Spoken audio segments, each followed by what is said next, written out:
जर मनुष्य मुक्त होऊ शकत नाही तर मग त्याने कर्म कसे करावे, ज्याने पाप आणि पुण्य यापासून मुक्ती मिळेल?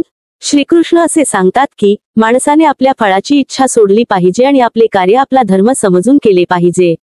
फळ त्याला नक्कीच मिळेल, परंतु फळ त्याने विधी विधानाची इच्छा मानून स्वीकारायला हवे. ज्ञानी पुरुष हा योग अंगीकारूनच कर्मयोगी बनतात. कर्म करण्याची पद्धत ज्याद्वारे तुम्ही ते कोणत्याही बंधनाशिवाय करू शकता, याचा खूपच सोपा मार्ग आहे. तुम्ही तुमच्या कर्माच्या फळांची आसक्ती ठेवू नका. हे कसे शक्य आहे? प्रत्येकाला फळप्राप्तीची इच्छा तर असतेच, परंतु इच्छा करून माणसाला फळ मिळतेच का? नाही, कारण फळ तर आपल्या प्रारब्धच्या हातात आहे. आणि ज्याला फळप्राप्तीची इच्छा असते त्याचे मन फळाचा विचार करून आपल्या कर्मापासून आणि कर्तव्यापासून विचलित होते, आणि त्याला ते फळ मिळत नाही ज्याची त्याने इच्छा केलेली असते. मनुष्य फक्त कर्म करू शकतो, फळ मनुष्याच्या अधीन नाही आहे.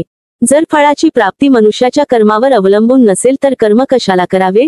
कारण माणसाचे धर्म आहे कर्तव्याचे पालन करणे. हे कर्तव्य पार पाडण्यासाठी आवश्यक ते कर्म करणे.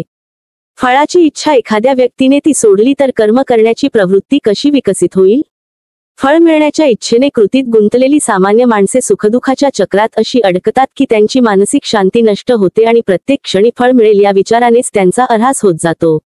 जर तुम्हाला आमचा व्हिडिओ आवडला असेल तर कृपया आमच्या चॅनेलला लाईक करा, शेअर करा आणि सबस्क्राईब करा. आमच्याशी कनेक्ट रहा जेणेकरून तुम्ही आमच्या आगामी सर्व व्हिडिओचा आनंद घेऊ शकाल. धन्यवाद.